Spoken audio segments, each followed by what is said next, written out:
بسم اللہ الرحمن الرحیم وَإِذَا انْتَفَى الْإِعْرَابُ الدَّالُّ عَلَى فَاعِلِيَّةِ الْفَاعِلِ وَمَفْعُولِيَّةِ الْمَفْعُولِ بِالْوَضْعِ لَفْظًا فِيهِمَا أي في الفاعل المتقدم ذكره صريحا وفي ضمن الأمثلة والمفعول المتقدم ذكره في ضمن الأمثلة والقرينة أي الأمر الدال عليهما لا بالوضع إذ لا يعهد أن يطلق على ما وضع بإضاء شيء أنه قرينة عليه فلا يرد عليه أن ذكر الإعراب مستغنى عنه إذ القرينة شاملة له وهي إما لفظية نحو ضربت موسى حبلا ضربت موسى حبلا أو معنوية نحو أكل الكمثرى يحيى أو كان الفاعل مضمرا متصلا بالفعل بارزا كضربت زيدا أو مستكنا كزيد ضرب غلامه بشرط أن يكون المفعول به متأخرا للفعل لئلا ينتقض بمثل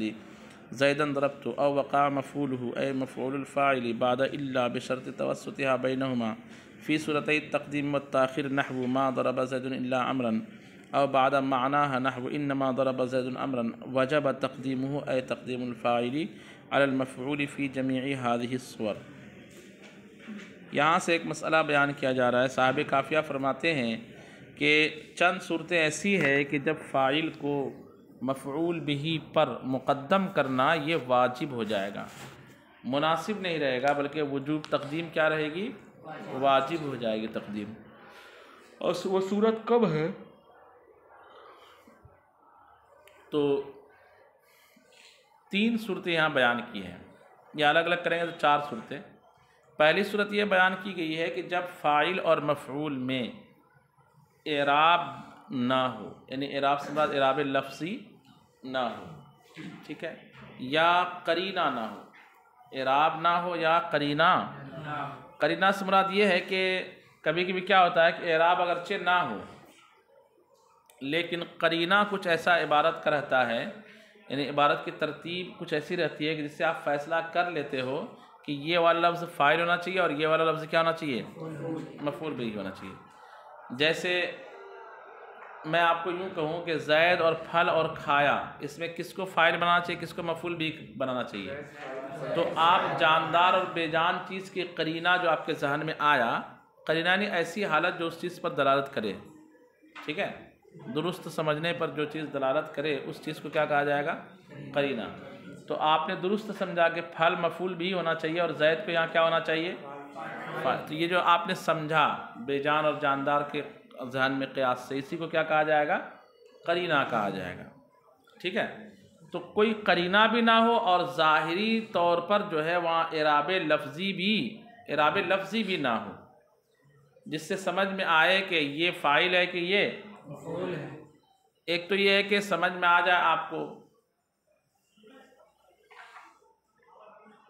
سامنے والا اعراب ظاہر کر دے، جیسے میں یوں اعراب ظاہر کر دوں ضرب امرن زیدن، ضرب امرن، کوئی پرابلم نہیں، آپ نے سمجھ لیا۔ اور اگر میں یوں ضرب موسیٰ عیسیٰ، اب یہاں اعراب لفظی ہے کیا؟ تو آپ ترجمہ کیا کریں گے؟ عیسیٰ نے موسیٰ کو مارا کہ موسیٰ نے عیسیٰ کو مارا؟ کنفیوز جائیں گے نا آپ؟ بات سمجھ میں آ رہی ہے؟ اور قرینہ یہ ہوا کہ اعراب نہ ہو، قرینہ نہ ہو، جیسے اسی مثال میں سمجھیں کوئی قرینہ نہیں ہے کس نے کس کو مارا، ہمارے پاس کوئی دلیل، لیکن اگر یوں کہوں ضربت موسیٰ حبلا، مؤنث کا صیغہ میں نے استعمال کیا، ضربت موسیٰ حبلا، تو قرینہ آپ کا دماغ کام کر رہا ہے کہ نہیں کر رہا ہے کہ موسیٰ اور حبلا میں مؤنث کیا ہے؟ حبلا ہے، مطلب فاعل کون ہے؟ اس کو یہ قرینہ ہے یہاں پہ، اعراب اگرچہ دونوں میں نہیں ہے لیکن قرینہ موجود ہے۔ اچھا، یہ قرینہ یہاں پہ لفظی ہے کہ لفظ حبلا بتا رہا ہے کہ لفظ ضربت اس کے مطابق مؤنث درست ہے، یہ قرینہ لفظی ہے۔ اس قرینہ کو کیا کہا جاتا ہے؟ اور ایک ہوتا ہے قرینہ معنوی، کہ معنی سے آپ کو سمجھ میں آیا کہ یہ فاعل ہونا چاہیے مفعول بھی۔ جیسے مثال یہاں دی اکل الکمثرى یحییٰ، کمثرى ایک پھل کو کہا جاتا ہے، تو کمثرى نے یحییٰ کو کھایا کہ یحییٰ نے کمثرى کو کھایا؟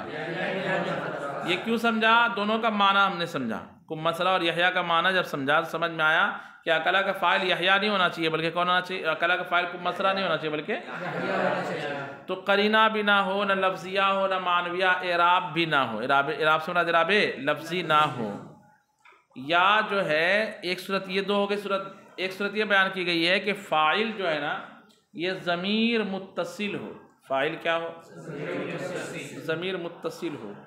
ضمیر متصل سے مراد یہ ہے کہ فاعل ضمیر متصل بارز ہو، فاعل ضمیر متصل بارز ہو۔ ایک ضمیر متصل مستتر اور ایک ضمیر متصل بارز، ظاہر ہو وہ ضمیر اور متصل ہو فعل کے ساتھ، جیسے ضربت میں تا ضمیر کیا ہے؟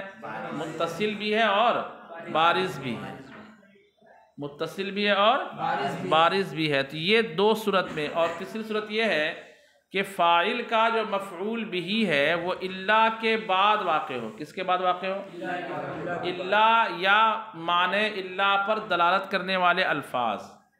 الا جو ہے حصر کے لیے آتا ہے نا، استثناء کے ذریعے سے حصر پیدا کرتا ہے۔ ایک ہے کہ میں نے زید کو مارا، ایک ہے میں نے زید ہی کو مارا، کسی اور کو۔ اس کی عربی آپ کو یا تو یوں بنانا پڑے گا ما ضربت الا زیدن، مگر زید کو، یا یوں عربی بنانا پڑے گا انما ضربت زیدن۔ تو انما اگرچہ حرف استثناء نہیں ہے لیکن حصر کا معنی دے رہا ہے کہ نہیں دے رہا ہے؟ تو انما جیسے الفاظ کو کہا جائے گا الا کے معنی پر دلالت کرنے والے الفاظ۔ تو جب مفعول بھی کب واقع ہو؟ الا کے بعد واقع ہو، یا ہاں اور الا کے بعد واقع ہو، اور فاعل جو ہے ان دونوں فعل اور الا کے بیچ میں ہو۔ فاعل جو ہے کہاں ہو؟ ہاں الا کے بعد فاعل نہ ہو۔ جیسے ایسا نہ ما ضرب الا زیدن عمرو، یہ مثال صحیح ہے، ما ضرب الا زیدن عمرو یہ مثال کیا ہے؟ صحیح ہے۔ لیکن یہ جو صورت بیان کی تقدیم کی جو صورت بیان کی جا رہی ہے اس میں یہ ہے کہ الا کے بعد مفعول بھی ہو، اس شرط کے ساتھ کہ فاعل کہاں واقع ہو؟ فعل اور الا کے درمیان واقع ہو۔ جیسے ما ضرب زید الا امرن، اس کا معنی کیا کریں گے؟ زید نے نہیں مارا مگر کس کو؟ امر کو۔ لیکن اگر اس کو یوں کرتے ہیں آپ ما ضرب الا امرن زید، ما ضرب تو معنی ہوگا امر کو زید ہی نے مارا، الٹا معنی ہو جائے گا۔ تو الا جو ہے نا وہ جس پر داخل اسی میں حصر کا معنی پیدا کرتا ہے، ورنہ حصر کا معنی پیدا نہیں کرتا ہے۔ تو دونوں میں حصر کا معنی پیدا ہو جائے گا، حالانکہ حصر کا معنی پیدا کرنا ہے ایک میں، ما ضرب الا زیدن الا امرن زیدن جب بولیں گے تو معنی ہوگا امر ہی کو زید ہی نے مارا، اور مجھے صرف اتنا بولنا امر ہی کو مارا، لیکن کس نے مارا؟ زید میں حصر نہیں کرنا، زید نے امر ہی کو مارا یہ بولنا ہے۔ تو اس طرح تقدیم جو ہے فاعل کی مفعول بھی پر کیا ہو جائے گی؟ ان تمام صورتوں میں واجب ہو جائے گی۔ دیکھیے کچھ اعتراض جواب کے ساتھ شرح جامع کی عبارت دیکھیے، کہتے ہیں وَإِذَا انْتَفَى الْإِعْرَابُ، اور جب اعراب نہ ہو، اعراب نہ ہو، تو یہاں اعراب سے کیا مراد ہے؟ کہتے ہیں الدال علی فاعلیت الفاعل و مفعولیت المفعول بالوضع۔ اعراب سے مراد ہے وہ چیز جو فاعل کی فاعلیت اور مفعول کی مفعولیت پر دلالت کرے، کیسے؟ وضع کے طور پر۔ جیسے ضرب زید امرن میں زیدن کے ضمے کو وضع کیا گیا ہے تاکہ زید کے فاعل ہونے کو، اور امرن پہ زبر جو ہے اس لیے وضع کیا گیا تاکہ امر کے مفعولیت کو کیا کرے؟ وہ بتا سکے۔ یہ ہے نا بھائی، یہ تعریف ان کو کیوں کرنی پڑے گی؟ اعراب سے یہاں مراد ہے کہ وہ چیز جو فاعل کی فاعلیت اور مفعول کی مفعولیت پر دلالت کرے، لیکن کیسے دلالت کرے؟ وضع کے طریقے سے، اس کو باضابطہ نحویوں نے وضع کیا گیا ہو کہ یہ اعراب فاعل کا، یہ اعراب مفعول بھی کا، یہ اعراب مضاف الیہ کا ہے۔ جیسے جر کس کا اعراب ہے؟ مجرور مضاف الیہ کا اعراب ہے، اس طرح سے اس کو وضع کیا گیا۔ اور یہ تعریف اس لیے کرنی پڑی صاحب شرح جامع کیوں؟ کیونکہ آگے ہے والقرینۃ، اور قرینہ بھی نہ ہو، کیا نہ ہو؟ تو بعض لوگوں نے کہا کہ جب اعراب نہیں ہوگا تو قرینہ بھی نہیں ہوگا، اعراب بھی تو ایک قرینہ ہوتا ہے، تو آگے قرینہ نہ ہو اس کے کہنے کی ضرورت نہیں تھی۔ تو جواب دیا کہ جناب اعراب سے مراد ہے ایسا قرینہ جو وضعی ہو، اور قرینہ عام ہے، وضع ہو یا وضع، تو دونوں الگ الگ چیز ہے، اس لیے جو اعراب کے بعد قرینہ کو کیا کر رہے ہیں؟ اعراب سے مراد ہے ایسی حالت جو وضع کے طریقے سے کسی لفظ کے فاعل ہونے پر یا کسی لفظ کے، اور قرینہ کا مطلب نہیں ہوتا ہے کہ ایسی حالت جو وضع کے اعتبار سے کسی لفظ کے فاعل یا مفعول ہونے پر دلالت کرے، بلکہ قرینہ کا مطلب ہوگا ایسی حالت مطلقاً جو کسی چیز کے فاعل ہونے یا مفعول بھی پر دلالت کرے سمجھ سے، وضع سے نہیں، بغیر وضع کے، جیسے ضربت موسیٰ حبلا میں آپ نے سمجھ لیا نا، لیکن کیا اس کلام کو یہ سمجھنے کے لیے بیان کیا گیا کہ یہ مذکر ہے، یہ مؤنث اور یہ فاعل، یہ مفعول بھی ہے؟ کلام تو بیان کیا گیا مارنے اور مار کھانے کے اعتبار کے لیے، تو وضع کے اعتبار سے یہاں فاعل مفعول پر دلالت نہیں کرا، بلکہ ایک حالت ہے کلام کی جو وضع نہیں ہے، بس ہم نے سمجھ لیا یوں ہی۔ بات سمجھ میں آ رہی کہ نہیں؟ تو اعراب اور قرینہ جو ہے دو الگ الگ چیز ہے، اس لیے جو ہے وہ ظاہر کرنے کے لیے انہوں نے اعراب کی الگ سے تعریف کی ذکر کر دی اور قرینہ کی الگ سے تعریف کر دی، تاکہ جن لوگوں نے کہا کہ اعراب جب بول دیا تو قرینہ بولنے کی ضرورت نہیں تھی ان کا رد ہو جائے۔ کہتے ہیں کہ وَإِذَا انْتَفَى الْإِعْرَابُ ہو گیا لفظاً فِيهِمَا اے فِي الْفَاعِلِ الْمُتَقَدِّمِ ذِكْرُهُ صَرِيحًا وَفِي ضِمْنِ الْأَمْثِلَةِ وَالْمَفْعُولِ الْمُتَقَدِّمِ ذِكْرُهُ فِي ضِمْنِ الْأَمْثِلَةِ۔ یہ عبارت جو لفظاً فِيهِمَا کے بعد ہے کہ اعراب نہ ہو فِيهِمَا، کس میں؟ ان دونوں میں۔ کن دونوں میں؟ تو اعتراض یہ ہوا کہ بھیا فاعل میں نہ ہو مفعول میں نہ ہو، ہما ضمیر کا مرجع فاعل ہے اور مفعول بھی ہے، یہی ہے نا؟ تو مفعول بھی کا ذکر پہلے تو گزرا ہی نہیں، یہ فاعل کا ذکر چل رہا ہے، فاعل کا ذکر چل رہا ہے نا، مفعول بھی کا ذکر چلا ہی نہیں ہے۔ تو جواب دیا کہ فاعل کا ذکر تو چلا، یہ معلوم ہے الفاعل عبارت ہے نا، فمنہ الفاعل، انہی مرفوعات میں سے کیا ہے؟ پھر اس کی تعریف بیان کی گئی، فاعل وہ ہے جس سے پہلے فعل یا شبہ فعل ہوا، ما قبلہ فعل و شبہ اسند الیہ علی جہت قیامہ بھی، یہ پڑھے نا تعریف۔ فاعل کا ذکر تو ہوا ہے، صراحت کے ساتھ بھی ہوا ہے، اور اس کی مثال جب بیان کی گئی اس میں بھی ہم کہتے ہیں کہ ضرب زید عمرا میں زید کیا ہے؟ تو مثال کے ضمن میں بھی فاعل کا ذکر ہوا اور صراحت کے، لیکن مفعول کا ذکر تو صراحت سے ہوا نہیں، تو اس کی ضمیر کا مرجع آپ کیسے ضمیر لا رہے ہیں اس کے لیے؟ آپ یوں بولتے لفظاً فی الفاعل وال، یہ یوں بولتے لفظاً فیہ والمفعول بہ، فاعل میں، اس میں، یعنی فاعل میں اور کس میں؟ اعتراض سمجھ میں آ رہا ہے کہ نہیں آ رہا ہے؟ یعنی عربی اسٹائل جو انہوں نے اپنایا لفظاً فیہما، اس اسٹائل پر ان کا اعتراض ہے کہ آپ فیہما کیوں کہہ رہے ہیں؟ ہما سے آپ کیا مراد لے رہے ہیں؟ فاعل اور تو مفعول بھی پہلے اس کا ذکر ہی نہیں ہوا، غائب کی ضمیر لانے کے لیے پہلے مرجع ذکر ہونا چاہیے نا، یہ تو اضمار قبل ذکر ہو رہی بات، مفعول بھی کا ذکر تو وہاں منصوبات میں ہو کریں گے آپ۔ اس کا جواب یہ دیا کہ مفعول بھی فاعل کا ذکر تو صراحت کے ساتھ ہو چکا، تو اس کی طرف ضمیر کا لوٹانا صحیح ہو گیا۔ اب آپ کا اعتراض ہے کہ مفعول کا ذکر ہوا نہیں اور اس کی طرف آپ ضمیر لوٹا رہے ہیں، اعتراض سمجھ میں آ رہا ہے کہ نہیں؟ وہ بھی نہیں آ رہا۔ تو اس کا جواب یہ دیا کہ مفعول بھی کا ذکر صراحت کے ساتھ نہیں ہوا، لیکن ضرب زید عمران میں عمران کیا ہے؟ مفعول بھی ہے نا، تو مثال اوپر گزری کہ نہیں گزری؟ مطلب مثال کے ضمن میں مفعول بھی ہے، اس لیے ضمیر کا لوٹانا بھی کیا ہے؟ صحیح ہے۔ کہہ رہے فی الفاعل المتقدم ذکرہ صریحا، یعنی فاعل میں جس کا ذکر صراحت سے پہلے ہو چکا، وفی ضمن الامثلہ، اور مثالوں کے ضمن میں بھی ہوا، اور والمفعول المتقدم ذکرہ فی ضمن الامثلہ، اور وہ مفعول میں جس کا ذکر پہلے مثالوں کے ضمن میں ہوا، صراحت کے ساتھ نہیں ہوا، تو ضمیر لوٹائی جا سکتی ہے۔ والقرینہ، یہ اذا انتفى الاعراب، اعراب والقرینہ، تو اس پر اعراب بھی نہ ہو اور کیا نہ ہو؟ قرینہ بھی نہ ہو۔ قرینہ سے مراد اے الامر الدال علیہما لا بالوضع، قرینہ سے مراد ایسی بات جو ان دونوں پر، یعنی کسی چیز کے فاعل ہونے یا مفعول ہونے پر کیا کرے؟ دلالت کرے، لا بالوضع، وضع کے طریقے سے، وضع سے دلالت کرے تب تو وہ کیا ہو جائے گا؟ اعراب ہو جائے گا۔ اذ لا یعہد ان یطلق علی ما وضع باذاء الشیء انہ قرینۃ علیہ، اس لیے کہ یہ بات مروج نہیں ہے، اذ لا یعہد، اس لیے کہ یہ بات مشہور نہیں ہے، رائج نہیں ہے، کیا کہ اطلاق کیا جائے اس چیز پر جس کو کسی چیز کے لیے وضع کیا گیا ہو کہ وہ اس پر قرینہ ہے۔ مطلب اس کو وضع کس کے لیے کیا؟ لفظ ڈیسک کے لیے اس چیز کو وضع کیا گیا نا، ڈسٹ، کیا ڈسٹر، لفظ ڈسٹر جو ہے، لفظ ڈسٹر جو DUSTR سے بنا ہوا ہے، اس کو وضع کیا گیا کس کے لیے؟ یہ لکڑی سے بنی ہوئی چیز کے لیے، ذات دستر کے لیے۔ بات سمجھ میں آ رہی ہے؟ یہ نہیں کہا جائے گا کہ لفظ ڈسٹر اس معنی پر دلالت کرنے کے لیے قرینہ ہے، ایسا قرینہ کہا جائے گا کیا؟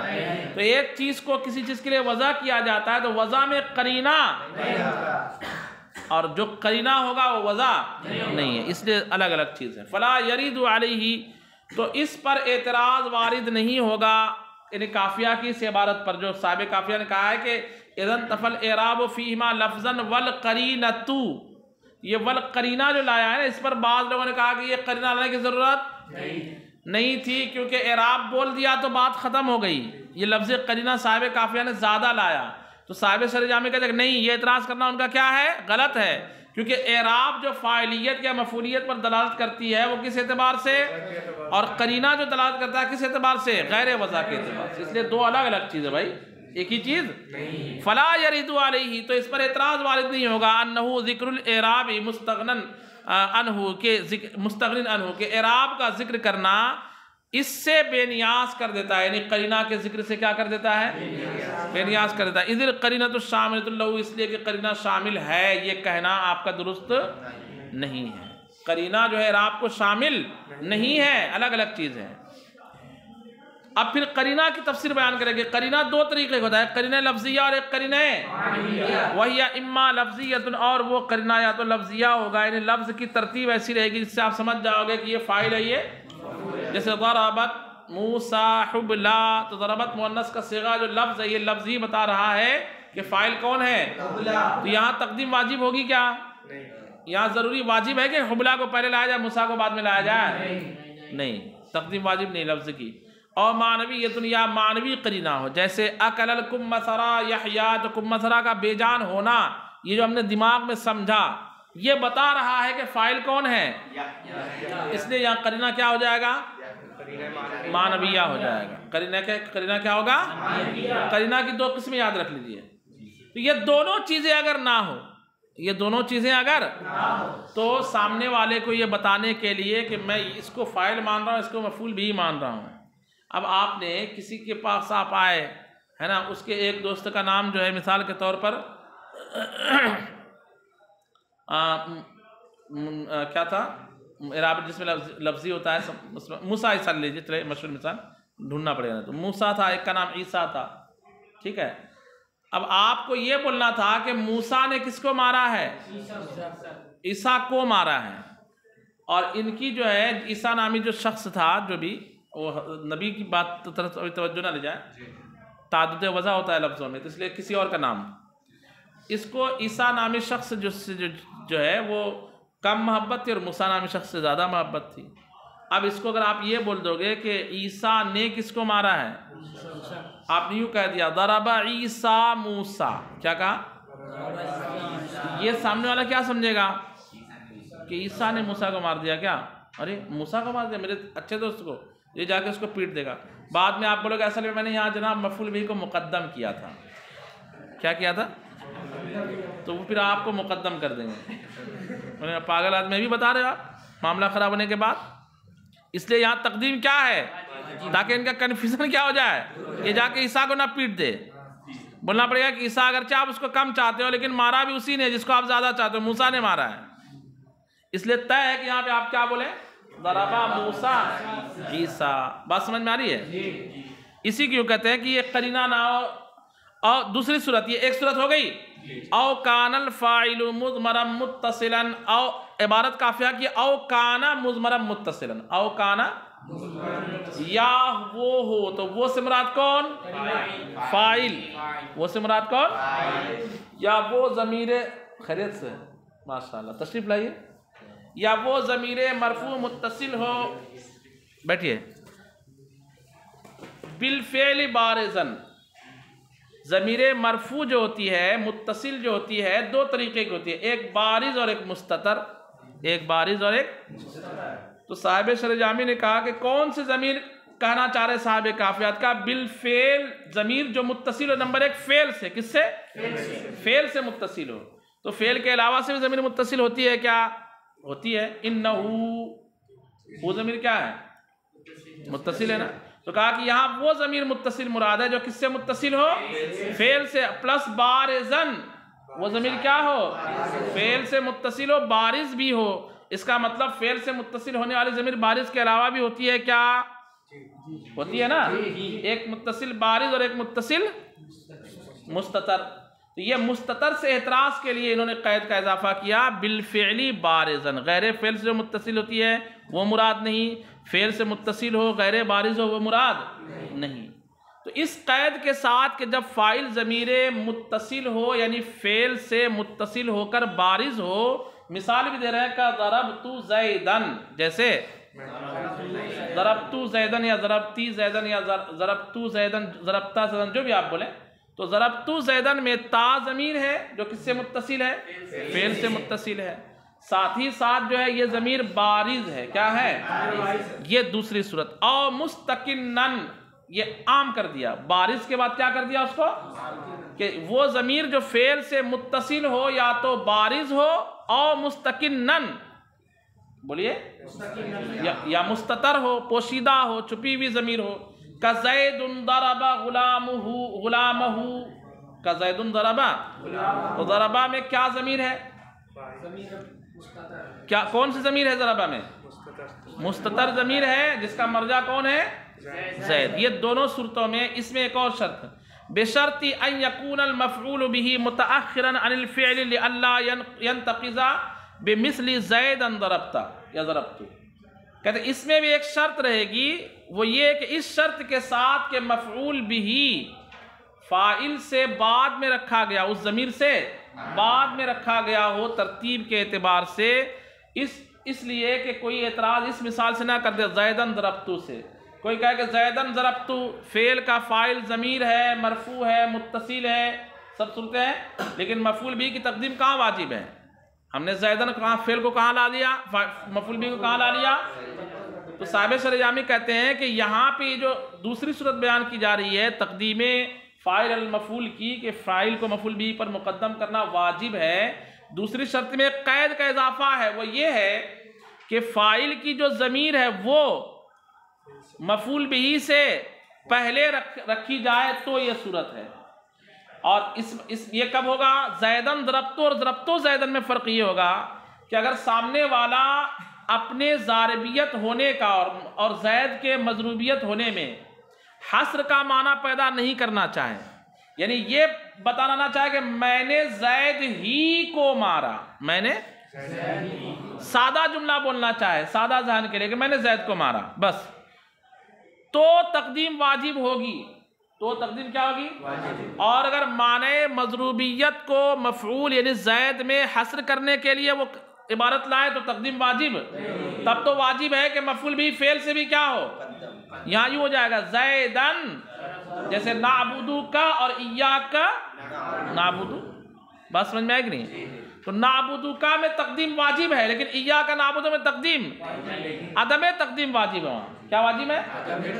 اس لیے یہ شرط لگائی گئی ہے کہ وہ ضمیر کہاں ہو؟ فعل کے بعد اور مفعول بھی سے پہلے. تو یہ کب ہوگا؟ جب حصر کا آپ کا قصد نہ ہو. تو یہ دوسری صورت ہوئی جس میں فاعل کو مفعول بھی پر کیا کیا جائے گا؟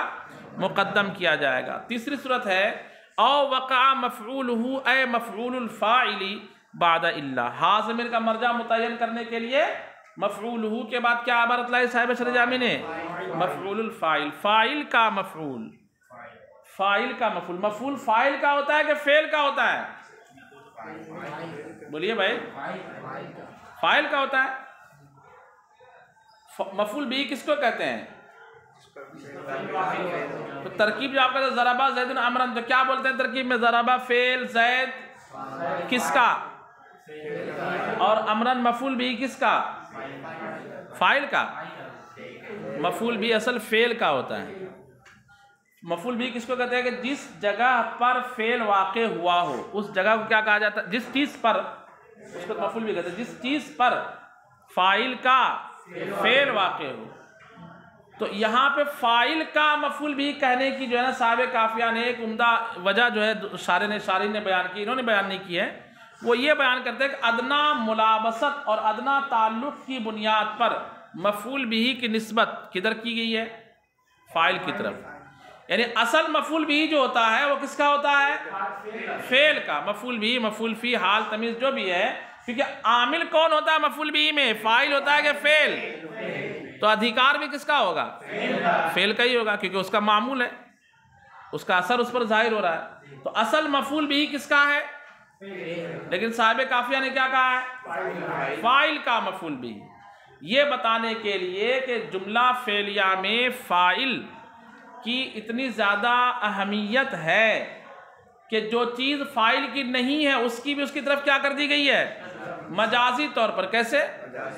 جیسے جنت رسول اللہ کی کہ کائنات میں حضور کی فضیلت اور افضلیت اس طریقے سے ہے کہ جو چیز اصل میں حقیقت میں حضور کی نہیں ہے لیکن خدا کی پیدا کی ہوئی جنت ہے نا۔ ہر چیز کا لمن الملک اليوم، کس کی بادشاہی ہے سوائے خدا کے؟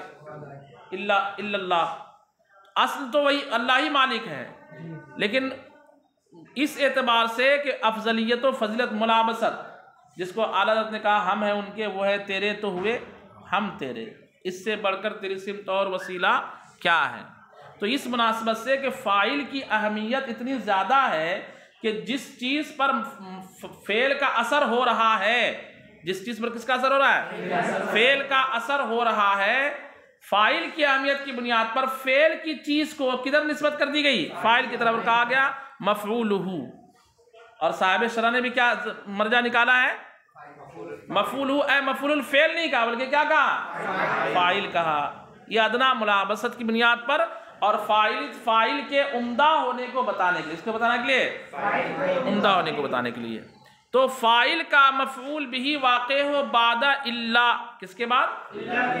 الا کے بعد واقع۔ یہاں بھی وہی ہے، حصر پیدا کرنا کس چیز میں آپ چاہ رہے ہیں؟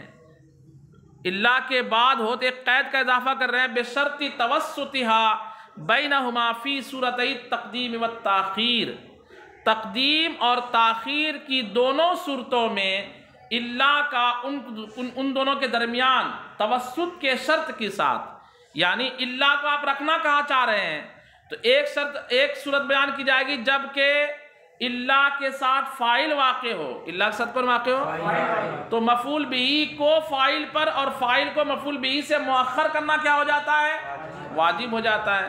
جیسے کسی کو عربی بنانی ہے کہ زید ہی نے عمرو کو مارا، اور ایک ہے عمرو ہی کو زید نے مارا، اور ایک ہے عمرو ہی کو زید ہی نے مارا، تین صورتیں ہیں نا۔ معنی ضاربیت کو اگر ہم منحصر کرنا چاہتے ہیں تو الا فاعل پر لانا پڑے گا، معنی مضروبیت مار کھانے کے معنی کو منحصر کرنا چاہتے ہیں تو الا کہاں لانا پڑے گا؟ مفعول بھی پر، اور معنی ضاربیت و مضروبیت دونوں کو منحصر کرنا چاہتے ہیں تو الا کہاں لانا پڑے گا؟ تو دونوں پہ کیسے لائیں گے؟ ہاں سیدھا الا زید عمرن بول دیں گے، فعل کے بعد الا اور اس کے بعد کس کو لائیں گے؟ فاعل مفعول دونوں کو لائیں گے۔ بات سمجھ میں آ رہی ہے؟ یہ جو تقدیم کی صورت بیان کی جا رہی ہے، فاعل کو کس پر مقدم کرنا، اس کا مطلب الا فاعل اور مفعول کے بیچ میں ہونا چاہیے، الا فاعل مفعول کے جبکہ معنی مضروبیت کو منحصر کرنا اور معنی ضاربیت کو صرف منحصر کرنا ہے تو مفعول بھی اور فاعل کے بیچ میں لانا پڑے گا الا کو۔ جیسے ما ضرب امرن الا، یہاں پہ معنی ضاربیت کو ہم نے منحصر کیا کہ زید ہی نے مارا، کسی اور نے، اور ما ضرب زید الا امرن، یہاں معنی مضروبیت کو۔ تو انحصار کس چیز میں آپ کرنا چاہتے ہیں اس پر ڈیپینڈ کرتا ہے کہ کب فاعل کو مقدم کرنا واجب ہوگا اور کب مؤخر کرنا کیا ہوگا۔ اس لیے انہوں نے کہا بشرط توسطها بینہما فی صورتئی التقدیم والتاخیر، ان دونوں کے درمیان میں ہونے کی شرط کے ساتھ، تقدیم اور تاخیر دونوں صورتوں میں۔ جیسے مثال دی ہے کہ نحو ما ضرب زید الا عمرن، او بعد معناہا، یا مفعول بھی کس کے بعد واقع ہو؟ معنی الا پر دلالت، جسے میں نے سمجھا معنی الا پر دلالت کرنے والے الفاظ کے بعد واقع ہو۔ جیسے انما ضرب زید عمرن، انما جیسے الفاظ حصر کا معنی پیدا کرتا ہے اس لفظ میں جو جملے میں سب سے آخر میں واقع ہو۔ کہاں واقع ہو؟ آخر میں کون سا لفظ واقع ہے؟ عمرن، تو معنی انحصار کا منحصر ہونے کا معنی کس میں پایا جائے گا؟ امر میں۔ وجب تقدیمہ، اذا کا جواب، اذا انتفى الاعراب فیہما لفظا او القرینۃ وجب تقدیمہ۔ پیچھے عبارت گزری نا کہ جب دونوں میں اعراب نہ ہو، قرینہ نہ ہو، نہ لفظیہ نہ معنویہ، اور ایک صورت بیان کی گئی ہے کہ فاعل ضمیر مرفوع متصل واقع ہو، اور تیسری صورت بیان کی گئی ہے کہ مفعول بھی کس کے بعد واقع ہو؟ الا، یا معنی الا کے بعد۔ یہ معنی الا اور الا دو الگ الگ لیں گے تو چار صورتیں ہو گئی۔